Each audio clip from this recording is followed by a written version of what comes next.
అధికారులపై ఏడ్ప. విజయవాడలో వరద బాధితులకు సాయం అందకపోవడానికి జగన్ భక్త అధికారులే కారణమని ముఖ్యమంత్రి చంద్రబాబు నాయుడికి ఓ మంత్రి చెప్పారట. నిజంగా అదే నిజమే అయితే సదరు మంత్రి పేరు రాయకపోవడం వెనుక కారణమేంటో అర్థం చేసుకోవచ్చు. ఇది పచ్చి అబద్ధమని, అందుకే మంత్రి పేరు రాయలేదనే మాట వినిపిస్తోంది. వైసీపీ హయాంలో పనిచేసిన కొల్లు రఘురామిరెడ్డి, రఘువీరారెడ్డి, విజయరావు, అలాగే పలువురు డీఎస్పీలు, సీఐలు విధులు నిర్వహించిన ప్రాంతంలో సమస్య తీవ్రంగా ఉన్నట్టు చంద్రబాబు దృష్టికి మంత్రి తీసుకెళ్లారనడం గమనార్హం. మరి మిగిలిన ప్రాంతాల్లో పరిస్థితి ఏంటి? స్వయంగా చంద్రబాబే నిరాశ్రయులకు సరిగా ఆహార పొట్లాలు అందడం లేదని బాబు తెగ బాధపడినట్టు ఇదే పత్రిక రాసిన సంగతి తెలిసిందే. ప్రభుత్వ ఫెయిల్యూర్ ను జగన్ ప్రభుత్వంలో పనిచేసిన అధికారులపై వేయాలని అనుకోవడం కంటే దుర్మార్గం ఉంటుందా అనే ప్రశ్న ఉత్పన్నమైంది. ప్రతిదానికి ఎవరో ఒకరిపై ఇలా సాకులు చెబుతూ ప్రజల్ని మభ్యపెట్టాలనే కుట్రలు స్పష్టంగా బయటపడుతున్నాయి. ఇదిగో మృతుల జాబితా.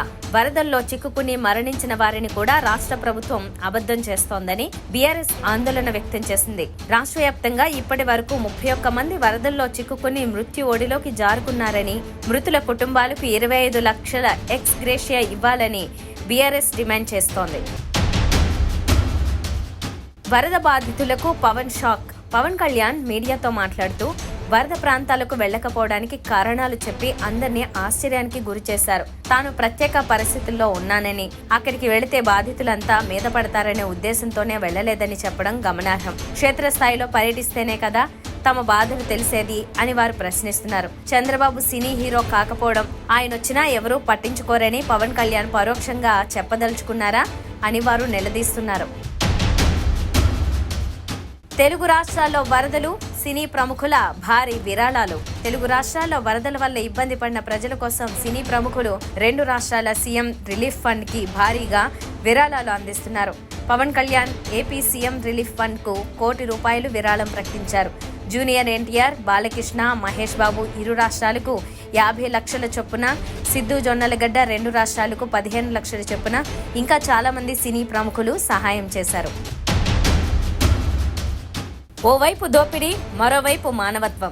విజయవాడలోని పరిస్థితులు కొందరిలోని డబ్బు ఆశను, మరికొందరిలోని మానవత్వాన్ని బయటపెడుతున్నాయి. శివారు ప్రాంతాల్లో వరదల్లో చిక్కుకున్న వారిని తరలించేందుకు కొందరు ప్రైవేటు బోట్ల ఓనర్లు 10,000 నుండి 20,000 వరకు వసూలు చేస్తున్నారు. ఆటో డ్రైవర్లు సత్యనారాయణపురం నుంచి రైల్వే స్టేషన్ కు ₹30కి బదులు ₹200 తీసుకుంటున్నారు. మరోవైపు కొందరు వాహనదారులు మాత్రం బాధితుల్ని ఫ్రీగా తరలిస్తూ మానవత్వం చాటుకుంటున్నారు.